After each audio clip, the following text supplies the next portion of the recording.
Hey guys, तो आज का हमारा टॉपिक है निद्रा। तो निद्रा पढ़ने से पहले हम देखेंगे त्रिस्तंभ और त्रिउपस्तंभ क्या होते हैं। तो त्रिस्तंभ क्या होता है, वात पित्त कफ, ये क्या होते हैं, हमारे त्रिस्तंभ होते हैं। त्रिउपस्तंभ क्या होते हैं, तो आहार निद्रा ब्रह्मचर्य, ये हमारे त्रिउपस्तंभ होते हैं। जो क्या होता है, ये जो उपस्तंभ त्रिउपस्तंभ, ये त्रिस्तंभ को क्या करते हैं, आधार प्रदान करते हैं और उसको बल प्रदान करते हैं। अब बात करते हैं निद्रा की। तो क्या होता है निद्रा, स्वाभाविक धर्म होता है, आधारीय वेग होता है, शब्द ग्रहण शक्ति सबसे अंत में सदृश्य होती है, मतलब अदृश्य होती है। सॉरी, इसमें क्या होता है, जब हमें निद्रा आती है तो जितने भी अर्थ होते हैं उसमें से सबसे बाद में क्या होता है, जो शब्द ग्रहण शक्ति होती है वो सबसे लास्ट में जो होती है हमारी अदृश्य, मतलब कि ख़त्म होती है। अब बात करते हैं पर्याय की। निद्रा के पर्याय क्या क्या हैं, तो शयन है, स्वाप, स्वप्न, स्वप्नम, तंद्रा, सुप्ति और वैष्णवी। वैष्णवी क्यों कहा गया है, क्योंकि ये क्या होती है, विष्णु की माया होती है, भगवान विष्णु की माया होती है, इसलिए इसको वैष्णवी कहा गया है। फिर क्या है, भूधात्री, पापमा, ये सब क्या है, निद्रा के पर्याय हैं। निद्रा की निरुक्ति की बात करते हैं तो क्या है, निधि कुछ आयाम को रख प्रत्यय लगने से निद्रा शब्द की उत्पत्ति होती है, जिसका अर्थ होता है सोना या फिर सो जाना। अब बात करते हैं परिभाषा या फिर इसके लक्षण की क्या होता है।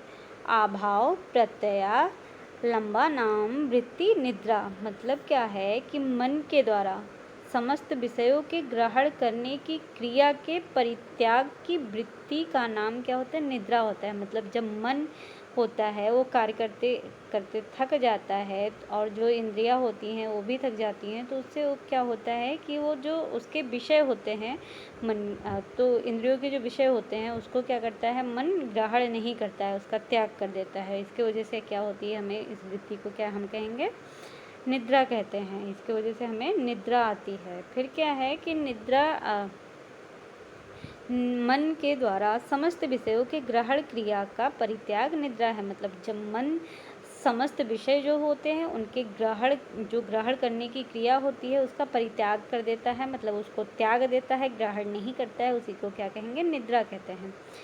इस समय केवल आंतरिक मन जागृत रहता है। जब निद्रा आती है इंसान को तो क्या होता है, केवल आंतरिक मन जागृत रहता है। अब निद्रा की उत्पत्ति की बात करते हैं, कैसे होती है, तो क्या है, यदा तु मनसि क्लान्ते कर्मात्मनः क्लान्विता विषयभ्यो निर्वर्तते तदा स्वापीति मानवा। ये कहाँ बताया गया है, तो ये चरक सूत्र 21 में बताया गया है। तो क्या है कि मन के क्लांत क्या होता है, थक जाने पर, मन के थके होने पर जब समस्त इंद्रियां अपने विषयों से निवृत्त हो जाती हैं तब मनुष्य को निद्रा आ जाती है। मतलब जब मन हमारा कार्य करते करते थक जाता है तब क्या होता है कि समस्त इंद्रियां जो होती हैं अपने विषयों से निवृत्त हो जाती हैं, तो उसके वजह से क्या होता है, इंसान को निद्रा आती है। निवृत्त मतलब क्या होता है कि वो अपने विषयों को ग्रहण नहीं करती हैं। अब बात करते हैं कि जागृता अवस्था कैसे होती है। तो जो इंद्रियार्थ होते हैं, इंद्रियों के अर्थ होते हैं, उससे क्या होता है, उसको कौन मतलब इससे क्या होता है, इंद्रिया ग्रहण करती हैं, इंद्रिय से फिर मन ग्रहण करता है, मन से आत्मा, आत्मा से क्या होता है, ज्ञान की उत्पत्ति होती है। ज्ञान की उत्पत्ति कब होती है, तो यही जागृत अवस्था में होती है। फिर बात करते हैं क्लांत मानस की। तो क्या होता है, क्लांत हमें क्यों, मतलब कि थकता क्यों है हमारा मन, तो तमोगुण के कारण। जब तमोगुण की अधिकता हो जाती है तो उसके वजह से जो इंद्रियां होती हैं अपने विषय से अपवृत्त हो जाती हैं, मतलब कि उससे निवृत्त हो जाती हैं, अलग हो जाती हैं, तो उसकी वजह से क्या होता है, हमें निद्रा आ जाती है। अब बात करते हैं मन का सर्वाधिक क्या होता है, कर्तृत्व होता है, और मन क्लांत होने पर इंद्रिया अभिग्रहण नहीं होता है। मतलब जब मन हमारा थक जाता है तो इंद्रियों का ग्रहण नहीं करता है इंद्रिय। फिर क्या है, अतः इंद्रिय की निद्रा की उत्पत्ति हो जाती है। जब मन थक जाएगा तो इंद्रियों को अपने विषयों को, इंद्रिया जो होती हैं अपने विषयों को ग्रहण नहीं करेंगी, तो उससे क्या होगी, निद्रा आ जाती है। हृदय जब तमोगुण से अभिभूत मतलब क्या होता है, व्याप्त हो जाता है। जब हृदय में हमारे तमोगुण की अधिकता हो जाती है तब निद्रा आती है। सत्वगुण की अधिकता होने पर क्या होता है, निद्रा टूट जाती है, मतलब निद्रा नष्ट हो जाती है। कौन बताया है, तो ये आचार्य सुश्रुत ने बताया है शारीर स्थान में। फिर दर्शन ग्रंथ में क्या बताया गया है, मन और आत्मा की 4 अवस्थाएं बताई गई हैं। क्या होता है, जागृत अवस्था होता है, सुषुप्ता अवस्था होता है, स्वप्नावस्था होता है और तुरीय अवस्था होता है। हम निद्रा के प्रकार की बात करते हैं तो अकॉर्डिंग टू सुश्रुत कितने बताए हैं, 3 बताए हैं। कौन कौन सी, वैष्णवी, तामसी, वैकारिक। ये कौन बताया है, तो ये सुश्रुत बताए हैं। तो इसको हम ऐसे याद रखेंगे, बी टी वी से हम याद रखेंगे, वैष्णवी, तामसी, वैकारिक। बात करते हैं जो वैष्णवी होता है उसी को क्या कहते हैं, स्वाभाविक निद्रा कहते हैं। तो क्या होती है, इसको बोला गया है कि ये क्या होती है, विष्णु की माया होती है, इसीलिए इसको वैष्णवी बोला गया है। फिर तामसी क्या होता है, तो हृदय के तमोगुण से व्याप्त होने पर क्या होता है, इंसान को निद्रा हो आती है, इसीलिए क्या बोल दिया गया है, तामसी बोल दिया गया है कि जब हृदय तमोगुण से व्याप्त हो जाता है उसी को तामसी कहते हैं। वैकारिक क्या होता है कि तम प्रधान मनुष्य में दिन में निद्रा आती है।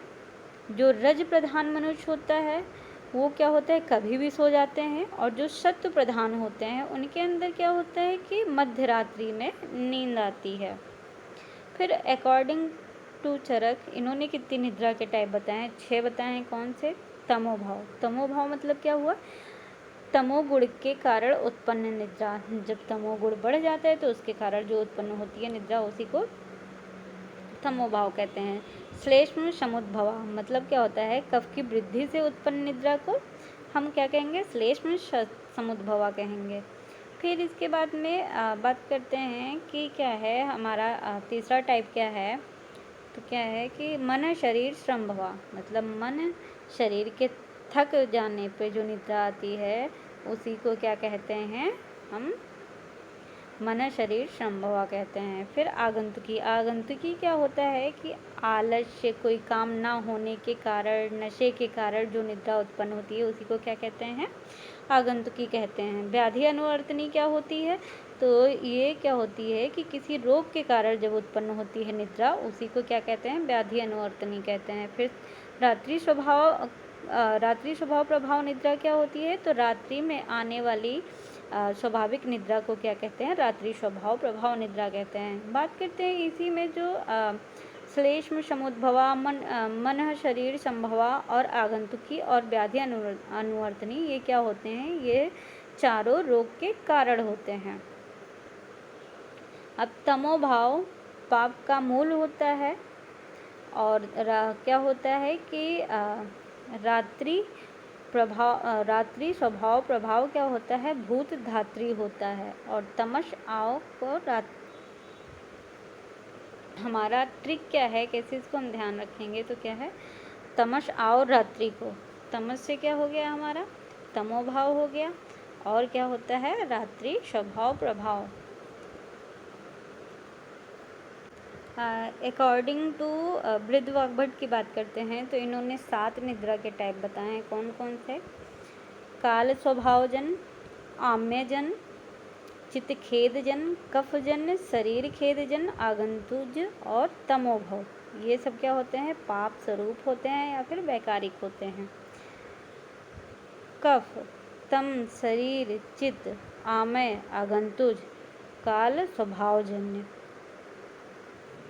डलहर ने समस्त शुभ कर्म का नाश निरोध करने के कारण क्या कहा है, निद्रा को पापमा कहा है। जो मतलब निद्रा होती है वो क्या करती है, जो समस्त शुभ कर्म होते हैं उनका नाश कर देती है और इसके कारण क्या होता है, निद्रा को इन्होंने पापमा कहा है।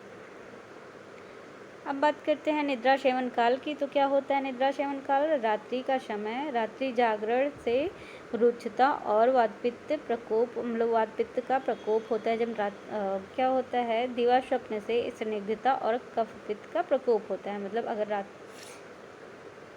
निद्रा सेवन काल क्या हो गया हमारा, रात्रि का समय हो गया। अगर रात्रि जागरण से अगर हम रात्रि जागरण करते हैं तो उससे क्या होगी, रुचिता होगी और वात पित्त का प्रकोप हो जाएगा। अगर दिन में सोते हैं तो उससे स्निग्धता उत्पन्न होगी और कफ पित्त का प्रकोप हो जाएगा।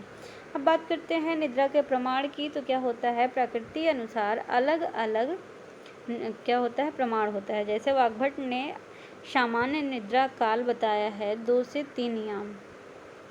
एक याम बराबर कितने घंटे होते हैं, 3 घंटे होते हैं। तो 2 याम बराबर क्या हो गया, 6 घंटे हो गए। 3 याम बराबर हमारा क्या हो गया, 9 घंटे हो गया। तो क्या बताए हैं वाग्भट ने, 2 से 3 याम बताए हैं। फिर भाव प्रकाश ने दिवा स्वप्न का समय 1 मुहूर्त बताया है। फिर क्या है कि तृष्णा, सूल, हिक्का, जीर्ण, अतिसार और ग्रीष्म ऋतु में क्या बताया गया है, दिवा स्वप्न करना बताया गया है। कौन बताया, सुश्रुत ने।